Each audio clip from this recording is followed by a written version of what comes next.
बिस्मिल्लाहिर्रहमानिर्रहीम।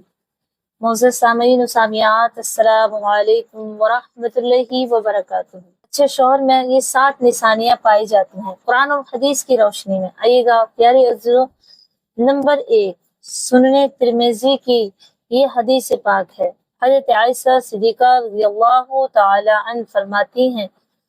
कि नबी अकरम सल्लल्लाहु अलैहि वसल्लम ने फरमाया, तुम में बेहतरीन शख्स वो है जो अपने अहले खाना के लिए बेहतरीन हो, तो तमाम अहले खाना में मैं सबसे बेहतरीन हूँ। तो हुज़ूर सल्लल्लाहु अलैहि वसल्लम ने फरमा दिया कि इससे ये साबित हुआ कि जो शख्स अपनी अहले खाने में सबसे बेहतरीन हो और अपनी बीवियों के लिए, तो बीवी के मुंह से उसकी तारीफ और जब उसके शौहर का जिक्र किया जाए तो वो हमेशा अपने शौहर की अच्छाई साबित बयान करे और उससे खुश हो जाए कि मेरा शौहर में ये गुण है और मेरे शौहर बहुत अच्छे हैं। तो ये साबित होगा कि ये अच्छे शौहर की निशानी है। नंबर 2 रिज़्क़ हलाल कमाना और घर को लाना और अपनी बीवी पर खर्च करना। जैसे कि सुनने अबू दाऊद के अंदर ये हदीस पाक मौजूद है। अल्लाह के रसूल सल्लल्लाहु अलैहि वसल्लम ने इरशाद फरमाया, जो शख्स हलाल कमाए और हलाल कमा करके अपने घर लाए और अपनी बीवी और बच्चों पर खर्च करे, खासकर अपनी बीवी पर खर्च करे, उसके पहनने पे, उसके खाने में हलाल कमाई लाए, तो वो बेहतरीन शौहर साबित होगा जो अपनी बीवी पर हलाल कमाई, हलाल रिस्क खर्च करे, हलाल खिलाए, उसे हलाल पहनाए। नंबर 3 बीवी की इज्जत करना। जैसे कि हजरत इमाम मोहम्मद गजाली फरमाते हैं कि जो शख्स अपनी बीवी की इज्जत करता है, उसका ख्याल रखता है, उसकी इज्जत की, उसकी आबरू की ख्याल रखता है, शादी पार्टी या ब्याह में जा रहे हैं या आप अपने घर पे ही उसको इतनी रिस्पेक्ट करते हैं, अपनी बीवी को तुमसे बोलते हैं या आपसे या फिर घर वालों के सामने या महल्ले वालों के सामने उसकी इज्जत करेंगे, उसकी कद्र करेंगे, और जब वो कहीं शादी ब्याह में जाए तो उसे अकेला ना छोड़ना बल्कि उसके साथ रहना। आप अपनी बीवी की इज्जत करेंगे तो आपके जो रिश्तेदार हैं, आपके दोस्त हैं, आपके भाई हैं, वो भी आपकी बीवी की इज्जत और रिस्पेक्ट करेंगे। जिस शौहर उसे इज्जत देगा तो उसकी बीवी को इज्जत मिलेगी। जब शौहर उसे नजरअंदाज करेगा तो दूसरे भी उसकी कदर नहीं करते हैं। तो हदीस से ये मालूम हुआ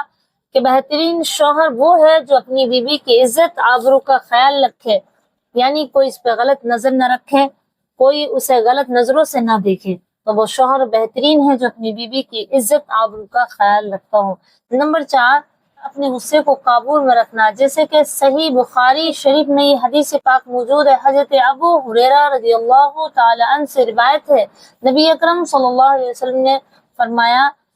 कि जो शख्स गुस्से पे काबू रखता है, खास तौर से अपनी बीवी के लिए,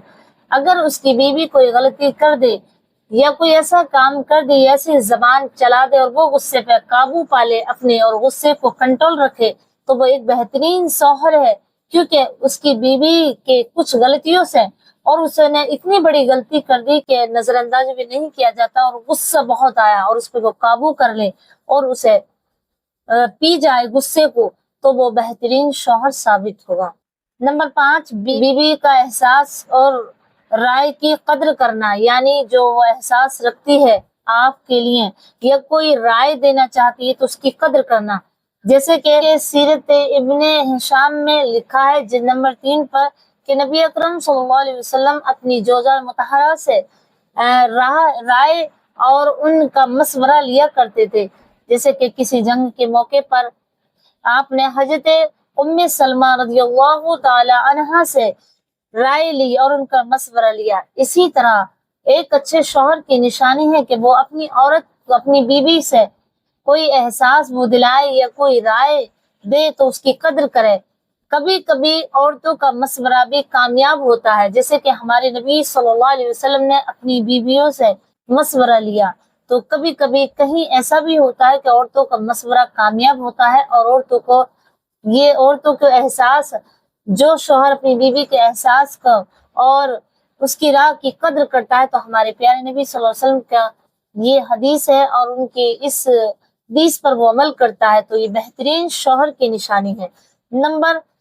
6 बीवी के हुकूक पूरे करना। جیسے کہ قرآن مجید میں اللہ رب العزت نے سورہ نساء میں ارشاد فرمایا وَآشُرُوهُنَّ بِالْمَعْرُوفِ، یعنی اپنی بیوی کے حقوق پورے کرو، اس کے ساتھ بھلائی سے زندگی بسر کرو۔ جیسے کہ حقوق میں ایک یہ بھی آتا ہے کہ مہر دینا، جو مہر باندھے جاتے ہیں شریعت کے اعتبار سے، اور وہ کبھی کبھی میرے نوجوان بھائی بڑھاپے میں آ جاتے ہیں، 20 سال 30 سال شادی کو نکاح کو ہو چکے ہیں، اور جو ان کے مہر بندے ہیں، جو رقم شریعت اسلام نے انہیں مہروں میں باندھی گئی ہے، پیسے یا رقم کچھ، اور وہ ابھی تک نہیں دیے ہیں، تو یہ بھی بیوی کا بہت بڑا حق ہے، اس حق کا وہ پورا کرے، یہ حقوق ہے اس کا، اور وہ قیامت میں بھی لے سکتی ہے۔ اور کہتے ہیں کہ معاف کر دیں، تو کچھ تو ایسا ہوتا ہے کہ معاف کر دیتی ہیں، اور کچھ ایسا ہوتا ہے کہ نکاح کے وقت بھی وہ رقم دی جاتی ہے، اور کچھ میرے بھائی ایسے ہیں کہ نکاح کے فوری بعد بھی کئی کئی سال نہیں دیتے ہیں، تو یہ جلد سے جلد دیں، یہ بہت بڑا حق ہے عورت کا، یہ سب سے پہلا حق ہے۔ تو یہ پہلا حقوق۔ دوسرا کہ جوزیت، جو میاں بیوی کے ہم جنسی رشتے ہوتے ہیں اسے بھی وہ پورے کرے، کیونکہ عورت اور مرد دونوں کے حقوق کے لیے، اور مرد کو حکم ہے کہ وہ اپنی بیوی کے حقوق پورے کرے، جوزیت کے یعنی وہ جو ایک میاں بیوی ہم جنسی رشتے قائم کرتے ہیں۔ پیارے عزیزو، تو بہترین شوہر کی نشانی یہ ہے کہ اپنی بیوی کے تمام حقوق کو پورا کرتا ہو، یہاں تک کہ اس کے کھانے پہننے کا، اس کے رہنے کے لیے مکان بنا کر دینا، اور اس کے اچھے کپڑے، اچھا کھانا جو اس سے بن پڑے، جتنا ہو سکے اپنی بیوی کو خوش رکھنے کی کوشش کرے، اور جو انتظام اسلام نے اسلام نے بتائے ہیں بیوی کے لیے وہ پورے کرے، تو ایک بہترین شوہر کی نشانی ہے۔ نمبر 7، جیسے کہ نہج البلاغہ کے اندر لکھا ہے کہ حضرت علی نے فرمایا کہ جو شخص اپنی بیوی کو معاف کر دے تو یہ بہترین شوہر ہے۔ جیسے کہ اگر اس سے کوئی غلطی ہو جا، یا کوئی وہ ایسے اسے بری لگی ہو، کوئی بات جو اسے ناگوار گزری ہو، تو اسے معاف کر دے اور اسے درگزر کر دے۔ جیسے حضرت علی فرماتے ہیں، حضرت علی رضی اللہ تعالی عنہ فرماتے ہیں کہ عورت کم عقل اور کمزور اور چھوٹے دل کی ہوتی ہے، تو اسے کوئی غلطی کر دے، اس سے کوئی غلطی ہو جا تو اسے معاف کر دے اور اس کی باتوں کو درگزر کر دے، اس کے ایسے کام جو آپ کو برے لگے ہوں تو اس غلطیوں کو اس کی نظر انداز کر دے، اسے درگزر کر دے، معاف کر دے، تو بہترین شوہر ہے وہ شخص جو اپنی بیوی کو غلطیوں کو معاف کر دے اور نظر انداز کر دے، کیونکہ عورت کم عقل اور کمزور اور چھوٹے دل کی ہوتی ہے۔ پیارے جو امید رکھتی ہوں